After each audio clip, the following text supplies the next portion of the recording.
سیرت کے سلسلے میں پچھلے دنوں میں اللہ رب العالمین کی توفیق سے ہم اور آپ نے کیا پڑھا تھا؟ امیر المومنین علی بن ابی طالب رضی اللہ تعالی عنہ کا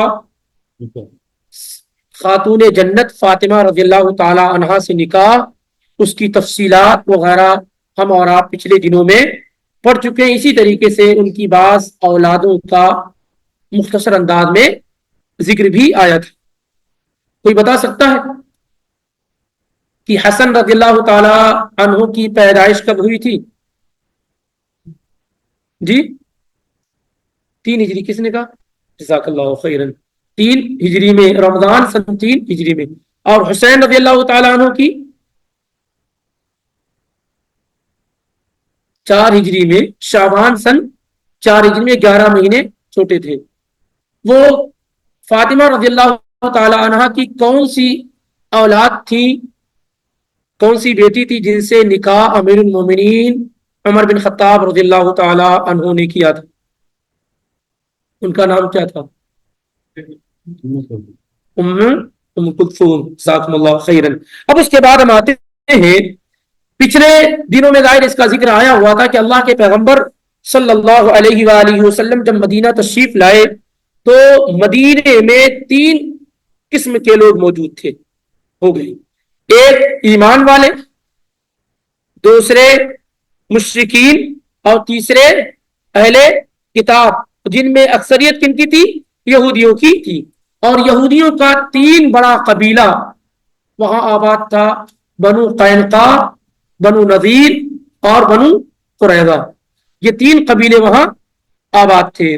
اور جو قبا کی سائڈ ہے اسی طرف وہ ایک جگہ کیا ہے، سب لوگ رہتے تھے۔ جو یہودیوں کا قبیلہ تھا وہ ایک طرف وہاں رہتے تھے۔ تو 3 قسم کے لوگ وہاں پر موجود تھے۔ غزوہ، ظاہر ہے کہ مسلمانوں کے دشمن یہودی اور کھلے ہوئے دشمن ہیں، لیکن اللہ کے نبی علیہ الصلوۃ والسلام نے مدینے آنے کے بعد ایک ایگریمنٹ کر رکھا تھا سارے مدینے والے لوگوں کے ساتھ، ان میں یہود بھی تھے، مشرکین بھی تھے اور ایمان والے بھی تھے، کہ ہم سب ایک ہیں دوسروں کے خلاف۔ اگر باہر سے کوئی حملہ کرتا ہے تو ہم سب کیا ہے، مل کر کے اس کا مقابلہ کریں گے۔ تو کئی ریکوائرمنٹس اور کئی شروط پر یعنی ایگریمنٹ اور اتفاق ہو چکا تھا، لیکن ظاہر ہے کہ کسی سے محبت اور نفرت کا جو معیار ہے وہ ایمان اور کفر، اس بات کو اچھی طرح سمجھ لیں۔ اسی لیے یہود ان تمام اتفاقات کے باوجود بھی نبی صلی اللہ علیہ وسلم اور صحابہ سے اعلیٰ درجے کی دشمنی اور بغض اور عداوت رکھتے تھے۔ یعنی ہر صورت میں، یہ الگ بات ہے کہ انٹرنل طور پر ایک ایگریمنٹ اور معاہدہ ہو چکا ہے، لیکن کیا ہے، دلوں میں کیا ہے، بغض اور عداوت نبی صلی اللہ علیہ وسلم اور صحابہ سے موجود تھی۔ جب بدر کے اندر مسلمانوں کو بڑی کامیابی ملی تو ایک طریقے سے آپ سمجھیں کہ پورا یہود دل ملا اٹھا، یعنی ان کو اس طرح کی امید نہیں تھی کہ یہ چند لوگ اتنی بڑی تعداد کو، فوج کو کیا ہے، شکست دے دیں گے، ڈیفیٹ کر دیں گے۔ اس طرح کا یہودیوں کو اندازہ نہیں تھا۔ تو مسلمانوں کی جو فتح ہوئی بدر کے میں، اس سے کئی حد تک ان کو کیا ہے، بغض اور عداوت اور اناد اور دشمنی ان کی کیا ہے، بڑھ گئی۔ اور ایک انہوں نے یہ پلان بنا رکھا کہ کس طریقے سے مسلمانوں کو کمزور کیا جائے، اور اس کا وہ گاہے بگاہے اظہار بھی کرتے رہتے تھے۔ اسی کی ایک شکل و صورت یہ ہوئی کہ یہ غزوہ بنو قینقاع، غزوہ بنو قینقاع پیش آیا، اور اکثر سیرت نگاروں نے یہ ذکر کیا ہے کہ یہ بدر کے بعد ہوا۔ یہ غزوہ کب ہوا؟ غزوہ بنو قینقاع یہ بدر سے واپسی کے بعد ہوا، اور امام الزہری رحمہ اللہ نے تحدید کے ساتھ لکھا ہے کہ شوال سن 2 ہجری میں ہوا، شوال سن 2 ہجری میں، رمضان میں بدر مکمل ہوئی، اور اس کے بعد والے مہینے میں غزوہ بنو قینقاع ہوا۔ اور امام ابن سعد اور امام واقدی نے اور زیادہ تحدید کے ساتھ لکھا کہ 15 شوال ہفتے کے دن یہ غزوہ شروع ہوا. 15 شوال ہفتے کے دن یہ غزوہ کیا ہے شروع ہوا اور 15 دنوں تک کنٹینیو رہا, جس کی تفصیل انشاءاللہ آگے آ رہی ہے. اس کا سبب کیا ہے, یہ غزوہ کیوں ہوا؟ کیونکہ آپ صلی اللہ علیہ وسلم نے تو جو انٹرنل مدینے کے رہنے والے تھے تو ان سے تو آپس میں ایک ایگریمنٹ اور معاہدہ ہو چکا تھا کہ ہم آپس میں ایک ہو کر کے رہیں گے.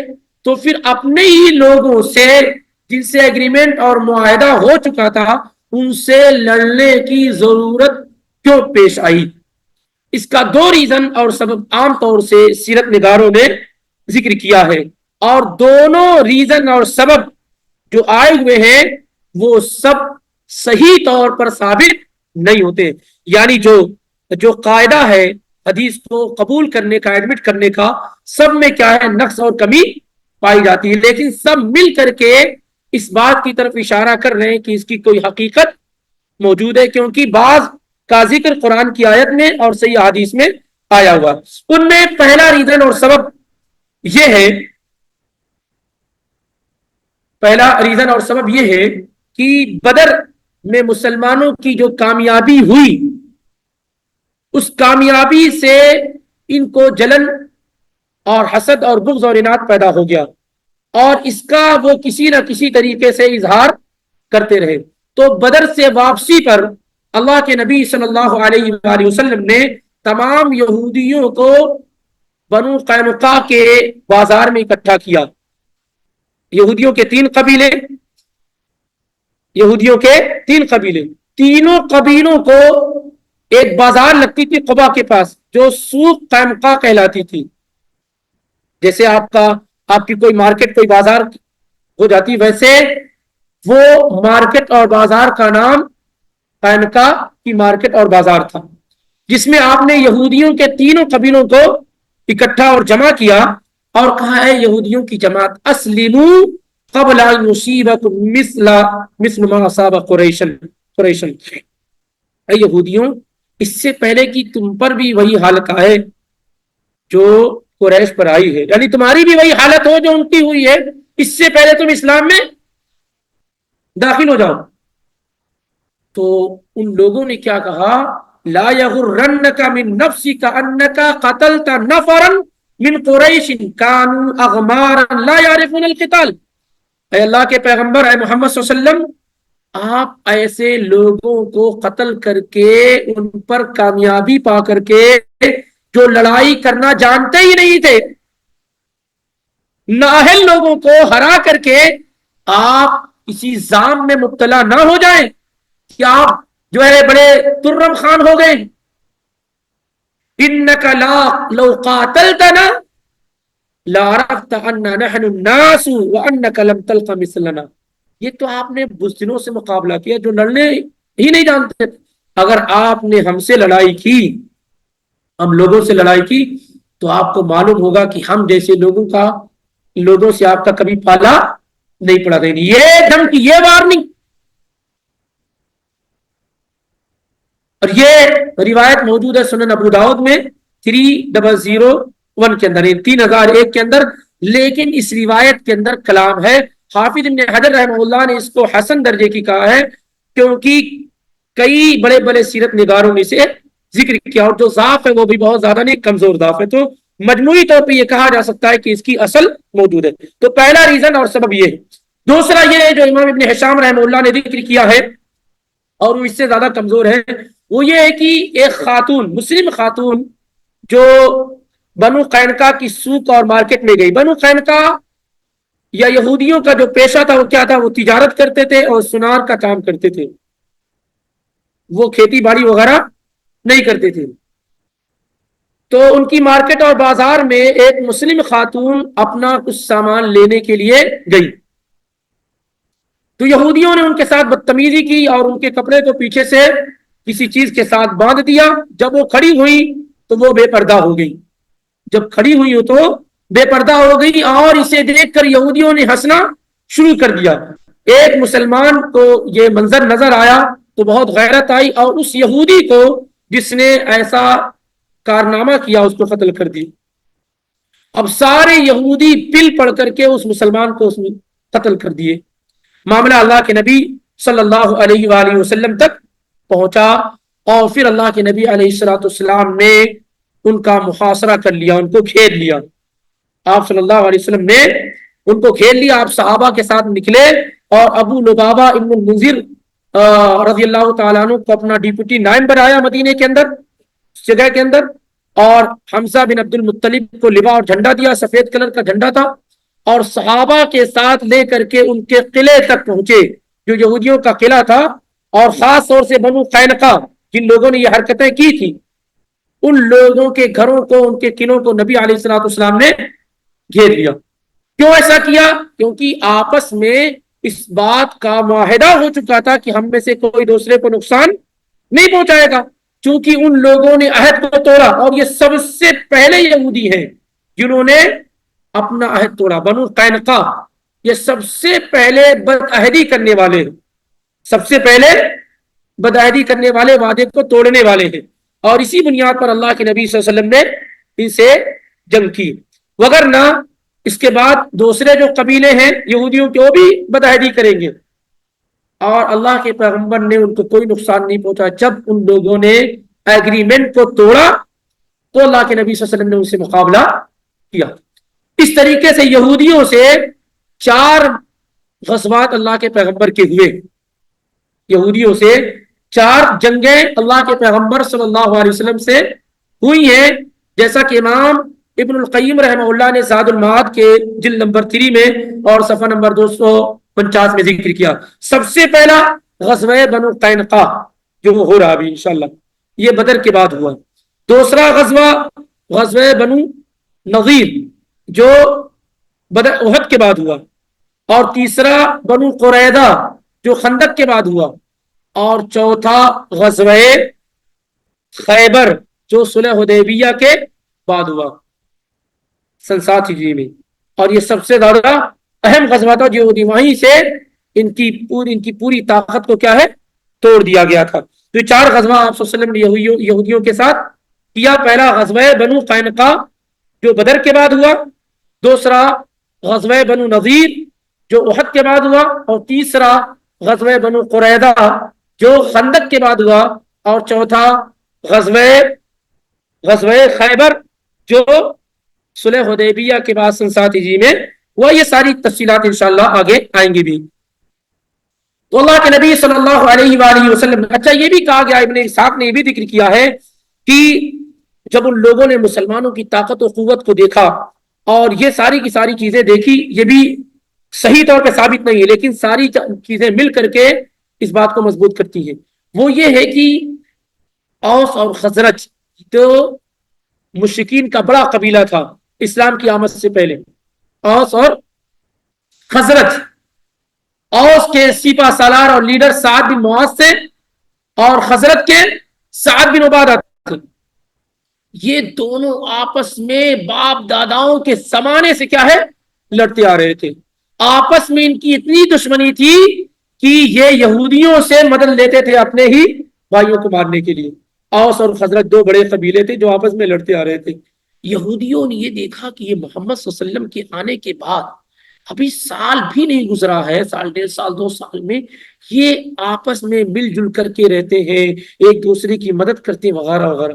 تو آپس میں صحابہ جب بیٹھ کے بات چیت کر رہے تو اس سے جل بھن گئے وہ کہ یہ جو آپس میں خون کے پیاسے رہتے تھے، یہ دیکھو آپس میں ایک دوسرے سے محبت سے پیار سے بات چیت کر رہے ہیں اور ایک دوسرے کی مدد کر رہے ہیں۔ تو یہ سارے اسباب تھے جو یہودیوں کو ایک آنکھ بھی نہیں بھا رہے تھے اور پریشان ہو رہے تھے۔ یہاں تک کہ ان میں جو سب سے مضبوط قبیلہ تھا یہودیوں کا وہ بنو قینقاع تھا، جن کے پاس 700 نوجوان تھے جو لڑنے والے تھے، جنگجو تھے، اور یہ یہودیوں کا سب سے بہادر قبیلہ تھا۔ تو ان لوگوں نے اس طرح کی جو ہے سازشیں رکھنی شروع کر دی اور یہ نقصان پہنچایا۔ تو اللہ کے نبی صلی اللہ علیہ وآلہ وسلم نے مدینے میں ابو لبابہ ابن المنذر رضی اللہ تعالی عنہ کو اپنا نائب بنا کر کے اور حمزہ بن عبد المطلب کو لوا اور جھنڈا دے کر کے آپ ان کے بنو قینقاع کا جو قلعہ تھا وہاں پہنچے اور پورے گھر کو گھیر لیا، اور اس قدر سختی کے ساتھ گھیرے رکھا آپ صلی اللہ علیہ وسلم نے کہ 15 دن تک آپ وہاں سے ٹس مس نہیں ہوئے، وہاں سے ہٹے نہیں، جس سے یہودیوں کے اندر روب اور خوف پیدا ہو گیا، اور ان لوگوں نے ہتھیار ڈال دیے جو کہہ رہے تھے نا کہ ہم سے مقابلہ جب ہوگا تب آپ کو سمجھ میں آئے گا۔ 15 دنوں تک اللہ کے پیغمبر نے صحابہ کے ساتھ ان کی ایسی خبر گیری کی کہ تکھار کر کے انہوں نے کیا ہے ہتھیار ڈال دیے اور کہا کہ جو فیصلہ آپ کا ہوگا ہمیں منظور ہے۔ نبی علیہ الصلوۃ والسلام نے سارے لوگوں کو قتل کرنے کا منصوبہ بنایا، لیکن عین وقت پر عبداللہ بن ابی بن ابی سلول جو منافقوں کا سردار لیکن ظاہری طور پر ایمان کا اعلان کرنے والا، چند دن پہلے مسلمان ہوا تھا، وہ اللہ کے نبی صلی اللہ علیہ وسلم کے پاس آ کر کے ان کے بارے میں سفارش کرنے لگا، آپ اتنے لوگوں کو قتل کر دیں گے، یہ جو ہے ہمارے مددگار تھے، ان کے ساتھ ہماری دوستانہ ہمارے تعلقات تھے وغیرہ وغیرہ۔ اللہ کے نبی صلی اللہ علیہ وسلم نے بہت اگنور کرنے کی کوشش کی، لیکن اس نے بضد ہو کر کے اپنی شرط منوا لی، جس کی بنیاد پہ اللہ کے پیغمبر صلی اللہ علیہ وسلم نے انہیں قتل نہیں کیا اور وہاں سے ان کو جلا وطن کر دیا، وہاں سے ان کو آپ صلی اللہ علیہ وسلم نے کیا ہے نکل جانے کا حکم دیا، اور وہ وہاں سے نکل کر کے شام چلے گئے، اور وہاں جانے کے بعد کیا ہے وہ ان میں سے اکثر لوگ مر بھی گئے، ان میں سے اکثر لوگ کیا ہے مر بھی گئے۔ تو یہ غزوہ بنو قینقاع کہا جاتا ہے، جو شوال 15 شوال سن 2 ہجری کو ہوا اور تقریباً 15 دنوں تک رہا، جن میں یہودیوں کا ایک بڑا قبیلہ بنو قینقاع کو ٹارگٹ کیا گیا تھا، اور یہ سب سے پہلے مدینے سے بھگائے گئے، سن 2 ہجری ہی میں یہ بھگائے گئے وہاں سے۔ اب اس کے بعد ایک اور اہم معاملہ یہودی ہی سے متعلق ایک شخص اور ہے جو کعب بن اشرف ہے۔ کون ہے یہ؟ کعب بن اشرف۔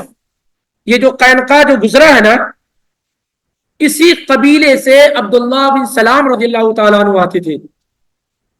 عبداللہ بن جو یہودیوں کے بہت بڑے عالم اور اسلام کی آگوش میں آ لینے کے بعد بھی اسلام کے بہت بڑے عالم اور جنتی صحابی، جن کو نبی صلی اللہ علیہ وسلم نے دنیا میں جنت کی بشارت دی۔ تو عبداللہ بن سلام جو مشہور بلکہ یہودیوں میں سب سے عظیم صحابی جو اسلام میں داخل ہوئے، وہ اسی قبیلے بنو قینقاع ہی سے آتے تھے۔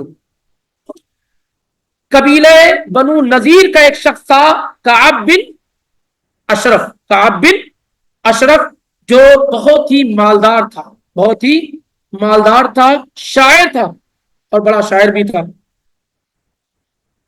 یہ جو شخص تھا کعب بن اشرف، یہ مسلمانوں سے آخری درجے میں نفرت اور عداوت اور بغض رکھتا تھا۔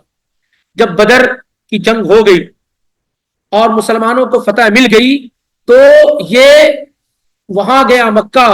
مکہ میں جانے کے بعد وہاں ان لوگوں کو خوب ابھارا کہ جنگ کرو مسلمانوں سے، یہ وہ، اور اپنے اشعار میں وہ اللہ کے پیغمبر صلی اللہ علیہ وسلم کی برائی، آپ صلی اللہ علیہ وسلم کی توہین، اسی طریقے سے صحابیات کا یعنی جو مسلم عورتیں تھیں ان کا ذکر اپنے اشعار میں گندے انداز میں کرتا، مسلمانوں کو برا بھلا کہتا، کافروں کو اکساتا، مسلمانوں کے خلاف پلان بناتا۔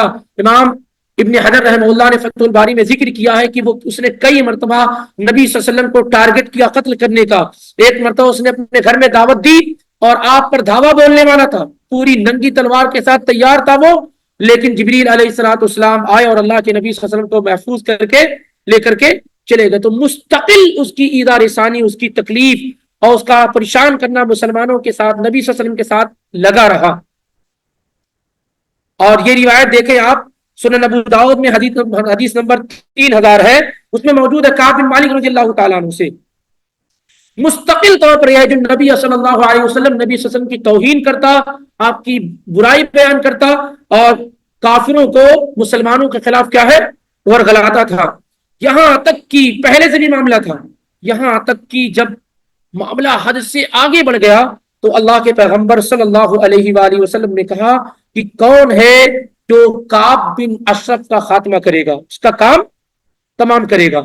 یہ بخاری اور مسلم میں، بخاری میں 4037 میں ہے اور مسلم میں 1891 میں ہے، 1808 میں ہے، 1801 میں، بخاری میں 4037 میں اور مسلم میں 1801 میں، اور تفصیل اس کو اور جوڑیں گے تو سنن ابو داؤد میں 3000 میں یہ سب ملا کر کے پڑھیں گے تو آپ کو بات زیادہ سمجھ میں آ جائے گی. تو اللہ کے نبی علیہ الصلوۃ والسلام جب اس کی ایذا رسانی سے بالکل تنگ آ گئے تو آپ صلی اللہ علیہ وسلم نے قبیلہ اوس کے سردار سعد بن معاذ کو بلایا اور کہا کہ اس کا کچھ دیکھو، کعب بن اشرف کے بارے میں کچھ سوچو، اس کا کام تمام کراؤ، کیونکہ اس کی ایذا رسانی، اس کی تکلیف کیا ہے، بہت زیادہ بڑھ گئی. تو آپ رضی اللہ تعالیٰ عنہ نے، یعنی سعد بن معاذ جو عظیم صحابی، انہوں نے اس کام کی ذمہ داری محمد بن مسلمہ رضی اللہ تعالیٰ عنہ کے سپرد کر دی. محمد بن مسلمہ یہ کچھ رشتے میں بھی آتا تھا، کعب بن اشرف کے، اور اس کے لیے 5 صحابہ نے، یعنی کعب بن اشرف کو قتل کرنے میں 5 صحابہ نے حصے داری کی ہے. کعب بن اشرف کو مارنے میں 5 صحابہ نے حصہ لیا. نمبر 1 جو سردار تھے محمد بن مسلمہ، پورا پلان ان کا تھا. ان کا سپورٹ کرنے والے ابو نائلہ سلکان بن سلامہ، یہ کعب بن اشرف کے رضائی دودھ شریک بھائی تھے لیکن اسلام کے آغوش میں تھے. اور تیسرے صحابی عباد بن بشر رضی اللہ تعالیٰ عنہ، اور چوتھے صحابی ابو عبس عبد الرحمن بن جبر الانصاری رضی اللہ تعالیٰ عنہ، اور 5ویں حارث بن اوس بن معاذ سے. تو اصل معاملہ محمد بن مسلمہ دیکھ رہے تھے اور باقی چاروں ان کا سپورٹ کر رہے تھے. تو اللہ کے نبی علیہ الصلوۃ والسلام نے کہا کون ہے جو کعب بن اشرف کا کام تمام کرے گا؟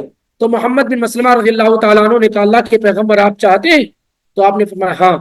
تو محمد بن مسلمہ نے کہا کہ چند چیزوں کی آپ مجھے اجازت دے دیجئے، یعنی چند چیزیں میں ایسی کروں گا جو مناسب نہیں ہوگی، یعنی آپ کے بارے میں یہ ساری کی ساری ایک پلان کے تحت میں اسے کیا ہے قتل کرنا چاہتا ہوں، کیونکہ بڑا آدمی، پیسے والا آدمی ہے. تو اللہ کے نبی علیہ الصلوۃ والسلام نے اجازت دے دی. محمد بن مسلمہ کعب بن اشرف کے پاس گئے اور کہا کہ میں آپ کے پاس کچھ قرض لینے کے لیے آیا ہوا ہوں، 1 وسق یا 2 وسق کیا قرض آپ دے سکتے ہیں؟ 1 وسق تقریباً 1.5 کنٹل کا ہوتا ہے.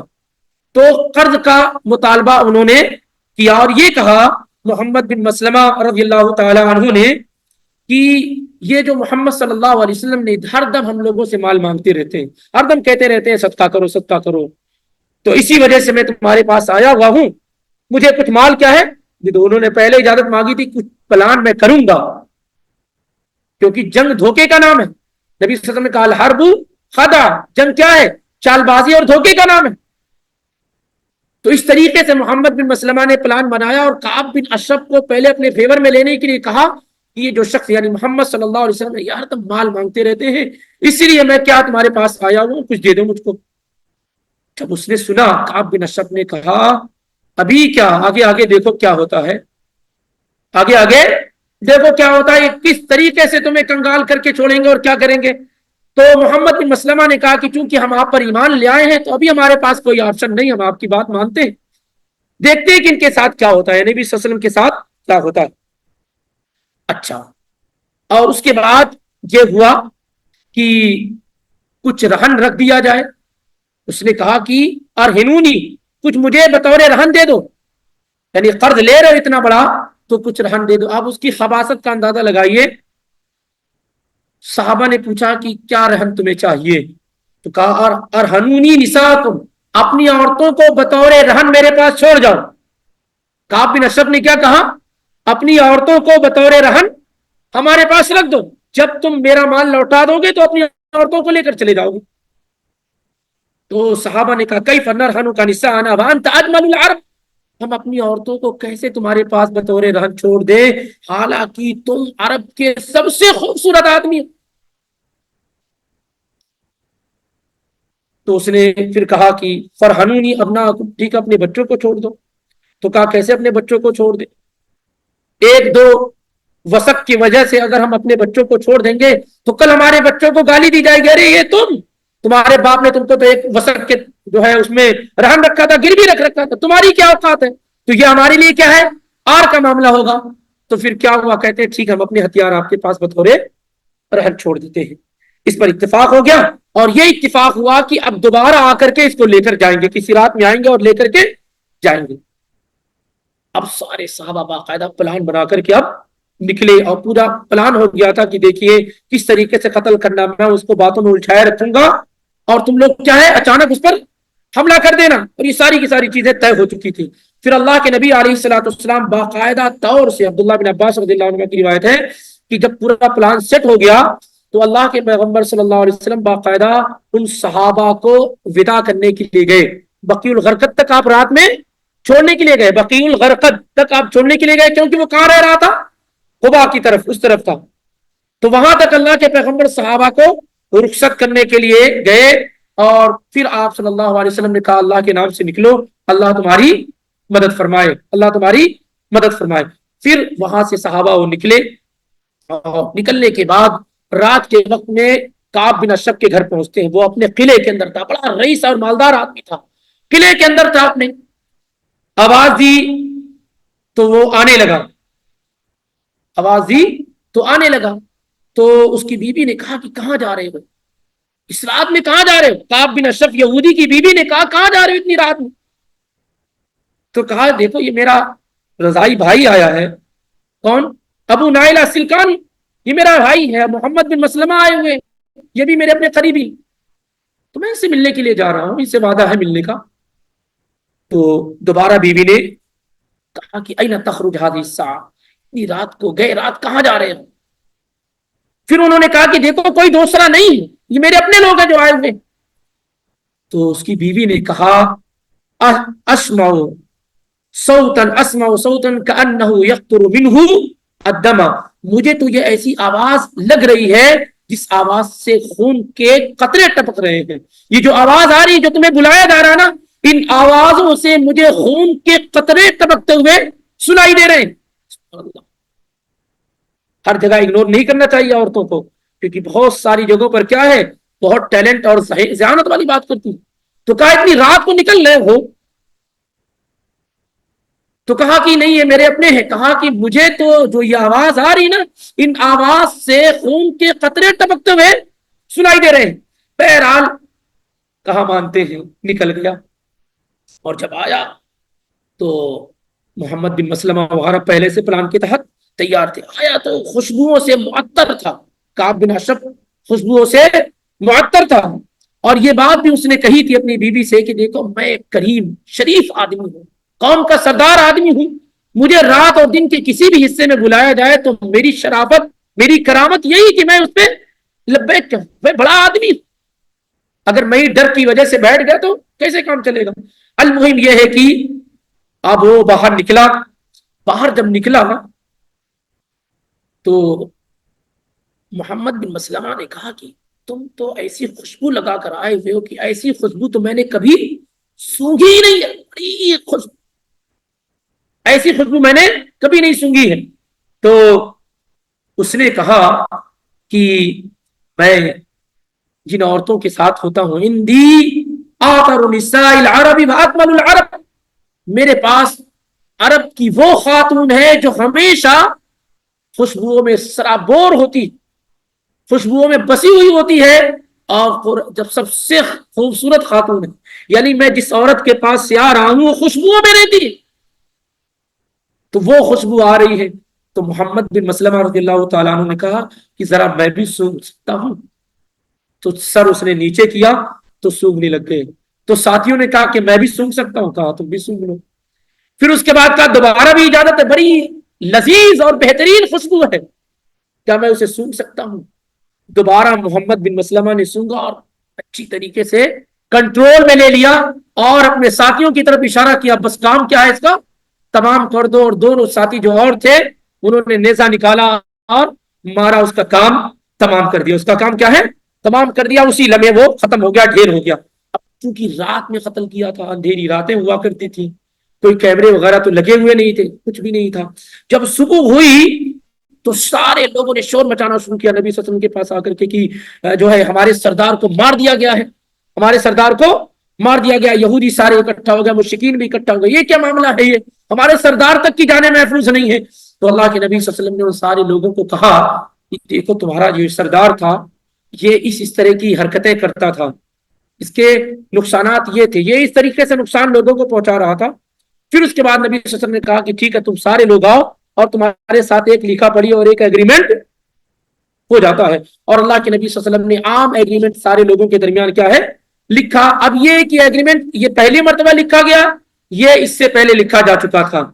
بظاہر یہ لگتا ہے کہ ایگریمنٹ لکھا جا چکا تھا، لیکن ہو سکتا ہے کہ یہ پوائنٹ اس میں نہ ذکر کیے گئے ہوں، یا اس ایگریمنٹ کو رینیو کیا گیا ہو، کچھ جو ہے پوائنٹس اس میں بڑھائے گئے، دونوں کے امکانات بہرحال موجود ہے۔ ظاہر یہی لگتا ہے کہ یہ تو پہلا جو ایگریمنٹ لکھا گیا تھا وہ اس طریقے سے ڈیٹیل اور تفصیل کے ساتھ نہ رہا ہو، اور یہ دوسرا جو لکھا گیا اس موقع پر وہ اور زیادہ ڈیٹیل اور تفصیل کے ساتھ رہا ہو۔ اس طریقے سے کعب بن اشرف جو انتہائی خبیث آدمی تھا، اس سے مسلمان تمام کے تمام کیا ہے مرتاح ہو گئے، آرام اور سکون کی زندگی میں آ گئے، اور اس سے خوف بھی ان کے اندر کیا ہے پیدا ہو گیا، کیونکہ جب قوم کا بڑا اور لیڈر آدمی مار دیا جاتا ہے نا تو عام لوگوں کی کیا ہے نسیں ویسے ہی ڈھیلی ہو جاتی ہیں، تو اس کا ایک خوف بھی لوگوں کے اندر ہوا، پھر ایگریمنٹ کی وجہ سے نرمی کا معاملہ بھی آ گیا۔ تو یہ اس طریقے سے کعب بن اشرف کا جو قتل ہوا وہ مختصر انداز میں آپ کے سامنے اللہ رب العالمین کی توفیق سے ذکر کیا گیا۔ باقی باتیں انشاءاللہ آئندہ دنوں میں آئیں گی، وقت بھی میں نے آج زیادہ لے لیا۔ چلیے انشاءاللہ ملاقات ہوتی ہے۔ سبحانک اللہم و بحمدک، اشہد ان لا الہ الا انت، استغفرک و اتوب الیک۔ السلام علیکم ورحمۃ اللہ وبرکاتہ۔